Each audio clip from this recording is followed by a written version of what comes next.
Hey, there we go. Hello, everybody. Welcome to Do Buy Build Go this evening. We are doing a live stream to celebrate hitting 50 subscribers. I know it's not a huge number compared to a lot of other channels, but I want to thank every one of you who has subscribed and is watching. And, I'm doing this for fun. I'm having a great time. It's just something I really enjoy, and I thought I'd share it with everybody else. And plus, I think my family gets sick of me telling them all about it anyway. But tonight, I'd heard a rumor that B550 motherboards are available on newegg.com, and I thought it'd be great to go through and look at those with you guys and see what we can find that's out there and see if any of them are worth purchasing tonight. So let's see if that rumor is true to begin with. It may not be. Looks like it might be. Looks like there's 25 available now, which is more than the last video when we were talking about the MSI ones. Obviously, none of these are in stock. They're all pre-orders. So it makes sense to, take a look at these, but certainly get on that notification for when these do become available here in the next little bit. Additionally, guys, make sure you understand that on Tuesday, AMD is going to announce their XT processors, the 3950 XT, the 3900 XT, or no, I think it's just the 3900 XT, the 3800 XT, and the 3600 XT. Those are going to be basically souped up versions of the existing 3900, 3800, and 3600. I'm suspecting they'll come at a price premium. I don't know if they'll come in at the same list price as the previous generation, or if, that it's something that we can expect existing stock to drop in price, or if they're even going to coexist together. I guess we'll find out on Tuesday how that kind of all plays out. Because I kind of have my eye on upgrading to a 3700X maybe. They're going for 275 right now on Amazon, on Newegg, just about everywhere. Maybe even a 3900X. Go for that 12 core 24 thread that are about 415, 417 right now. I would love to see that drop a little, or if the 3900 XT can come in around that same budget, get quite a bit of performance increase. So let's take a look at these B550 boards, and let's, on Newegg you can filter to these, but let's not look at, this is probably the one everyone really cares about right here, though. We'll talk about this one. Actually, let's just look at this now, because this is the one everybody wants. This is a price jump from $115 for the B450 Tomahawk to this B550, and really, let's talk about what you're getting here as a difference.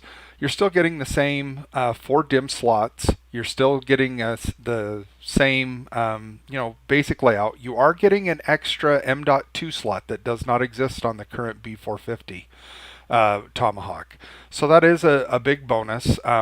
They still passively cooled. I've found that really interesting, that a lot of people do care about that not being actively cooled like on the X570. I've got one system that's X570, and honestly, I cannot hear that fan. It is a very high-end Asus ROG Crosshair 8 Hero motherboard. It was not inexpensive, but so I kind of expect not to hear it. But certainly on the lower-end boards, certainly those fans, they're not high-end fans. I'm sure they're good enough, but over many number of years, I'm sure they would wear out and be next to impossible to repair, or if not replace at all. So keep that in mind, that these are passively cooled, and that is a benefit. You do lose those general purpose lanes, so if you're looking for something that will give you a lot of, you want to put a ton of extra storage in those PCI slots or something like that, this is not going to be the choice for you either. But I think for most people, this is a good board right here, right? So good looking. They went with a real monotone black and gray scheme here. This will run your 3000 series and your 4000 series. So if you have a 2000 series or 1000 series chip, do not upgrade to this board unless you also have the associated processor to go with it. Let's look at these specs. Yeah, this is the standard MSI stuff, right? They have their 2-ounce copper. This is a 6-layer board, so that's good.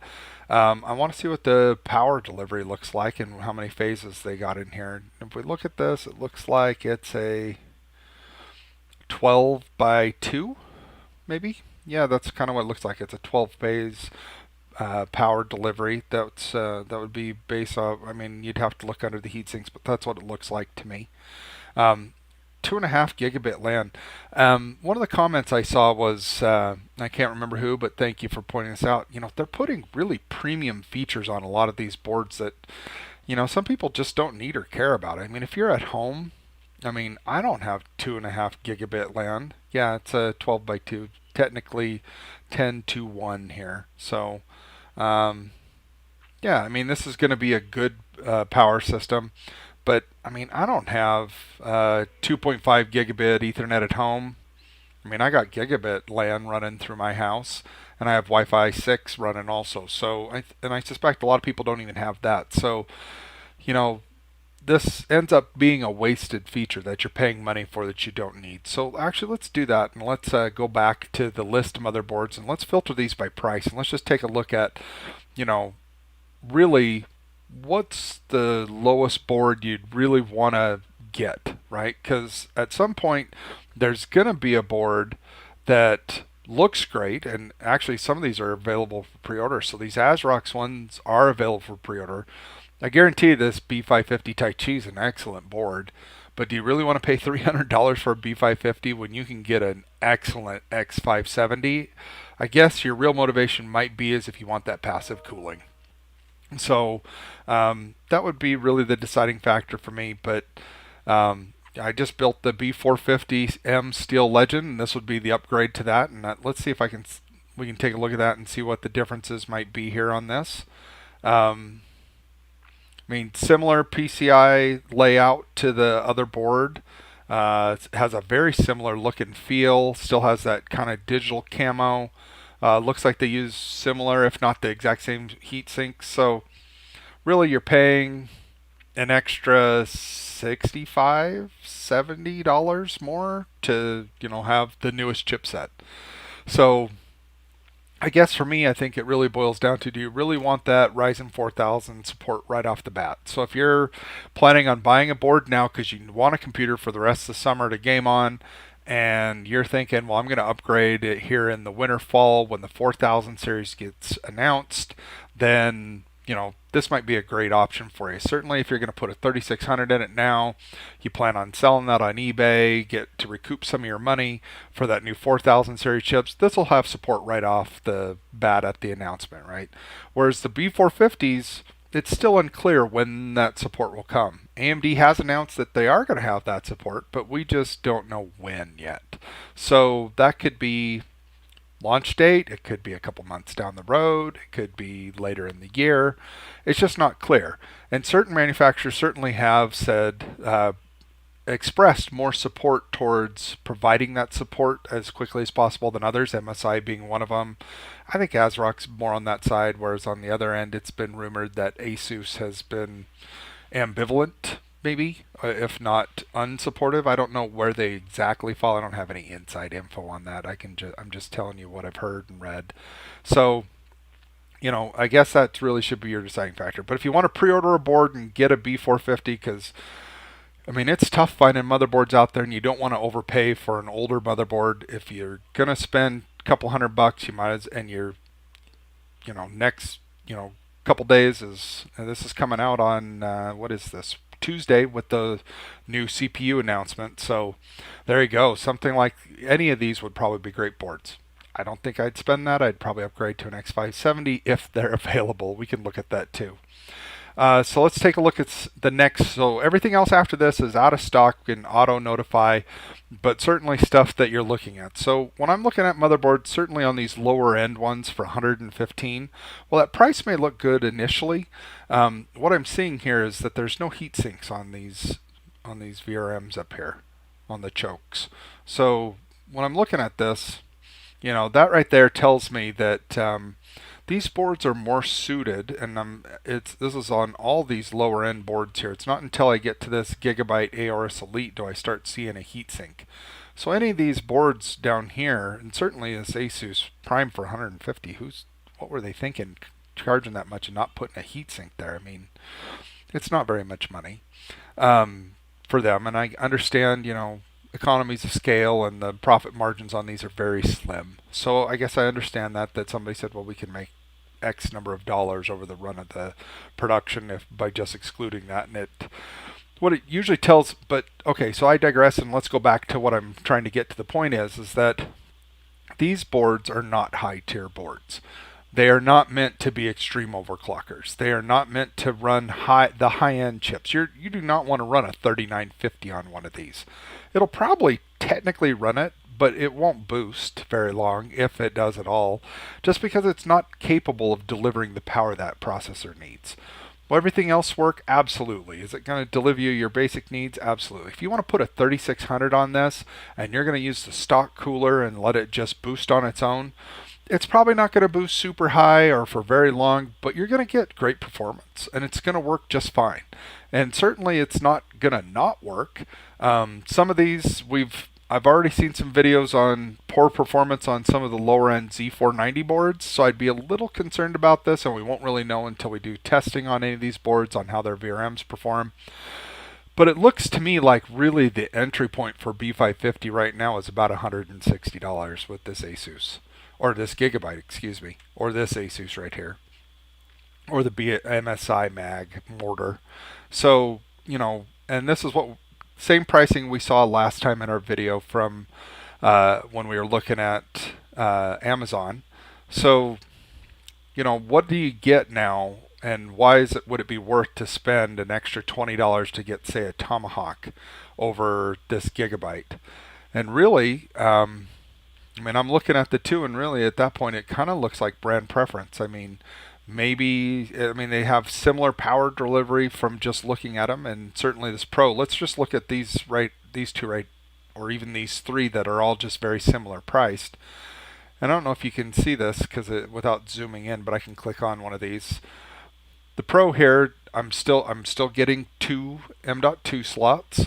I'm getting a nice finned heatsink on this here. I'm getting 8-pin power delivery. I think these are certainly 12 or 16 phase. I know these Gigabytes are claiming they have a lot higher PCB count. I wonder if they'll tell us here. Here we go. Yeah, true 12 phase power. So I think you're looking at something similar. So I think really at that point, it's really about, does this board fit your needs as far as it's the same price? Is it going to be in stock? Which one's going to be in stock? Does it have the right number of USB ports for you? Does this combination of, features and everything? Because I think we're talking similar design philosophies. They have the same memory support. They have the shielded PCI slots, so they're not going to break off with a nice heavy graphics card. Yeah, this looks like a great motherboard, honestly. So I think, you're really going to get a high quality board in this $180 range. And then stepping down into this $160 range, I think any of these, including this Asus Tough Gaming, I think I just saw the X570 Tough Gaming for $179, so you'll pay a little bit more for the 570, but you have, so you're going to get those PCI lanes, plus you're also going to get, but you have that active fan on the cooling. That's really up to you if you want to save the money. I think in the end, you'll probably see between something like this and for these extra $20, you're not going to see a huge performance difference on a 3600 or even a 3700 or even a 3900. You could probably put a 3950 on any of these and be okay, but you probably wouldn't get an extreme overclock. And once you start doing that, really you don't want to put that on a B550 anyway. You want to put that on an X570. Next step up between these for an extra $10. I like the Strix gaming boards. Those are great boards. You go to the Pro. What's the difference between this one right here, Pro, and this Pro? This is probably just got built-in Wi-Fi. That's probably what it is. I can't really tell. I'd have to sit down and do a. Yep, this one has Wi-Fi. You can see it right here on the on the board itself. Does it show a little better here on the I/O shield? Yeah, you can kind of see it there. So yeah, so this one has built-in Wi-Fi. So if you need built-in Wi-Fi for $10, that's a great deal, because Wi-Fi 6 AX200 card's going to set you back 30-40 bucks for a good one. And then beyond that, then we're starting to get into stratosphere pricing of $279 for the Master or the Strixie. So certainly you can certainly spend a lot of money. But if we're talking about, let's say you want to build a mini ITX system. Let's see here. Do we have anything? Yes, here we go. 200 bucks for the ASRock. 229 for the ROG Strix. Was there anything else up here that looked like that? No, we had some micro ATX options. That's good. I like the micro. I like the micro ATX format for a smaller computer. You don't have to make too many compromises, and that really is what it boils down to when you're talking about the mini ITX. When you go to this and you get a super small case, you really are limited then on, you might have to get a small form factor power supply. You might have to even get something, your graphics card may have to only be certain dimensions. You really have to be concerned about your cooling. And that's fine. Those are the compromises you understand going into it. And you do pay a little bit more of a premium for that smaller size. But I tend to find the micro ATX to be, kind of that sweet spot in between, that there's good cases out there that don't cost a fortune. If you don't have a huge need for expandability, you can get by with a decent board and, end up getting certainly something that you'll be happy with long term. So, but yeah, there we go. That looks at. Let's see if we can't factor in. Let's look at X570 and we'll hit apply. But more importantly, we want to see ones that are in stock. So this is, because there's a lot of X570s out there, but I want to see what's actually in stock, something I could actually order and put in a computer right now. And it looks like the cheapest thing I could get is this MSI A Pro X570. And this is actually a good board. It's not geared towards gamers. It's kind of their lower end of the X570 boards for 175 bucks. If you were to put this up against that similarly priced B450 Tomahawk, you would probably be happier with the Tomahawk, to be honest. But the Tomahawk's not available. Let's say you miss out on it and this is available. This would be fantastic for a 3600, a 3700X, one of those. Nothing wrong with this board, but again, when you're looking and you don't have a ton of extra time here, it's just kind of the way it goes. So let's see here. I'm not looking at my dashboard on the live stream because see if there's anybody watching or any questions. We got a couple people watching, so thank you for watching again. Like I said, we hit over 50 subscribers. I really appreciate it. Certainly put some questions and comments down below on this live stream. I just thought I'd put this out as a different format tonight instead of formatting and editing one. I was editing another video when I saw that these were available. So be looking for that to come out here in the next day or two. I had some technical difficulties with my microphone and my camera. It was quite the challenge to get that video filmed right. So but yeah, let me know what you think you'd get right now. I mean, I find it real interesting to hear what everybody's different thoughts are. And again, thank you very much for tuning in tonight. Hopefully you can snag one of these B550s if that's what's on your docket for you, because they are coming here on Tuesday. We want to take that in stock off. Let's take a look again and just see, make sure. Yep. So, I think this Steel Legend wouldn't be a terrible one if you wanted to pre-order this or this fan. I mean, I think these are overpriced, to be honest. I'd probably order this. That wouldn't be a bad option to go with. Certainly for a 3600 or a 3700X. So, and then hopefully hit these auto notifies and be ready on Tuesday morning for these all to appear.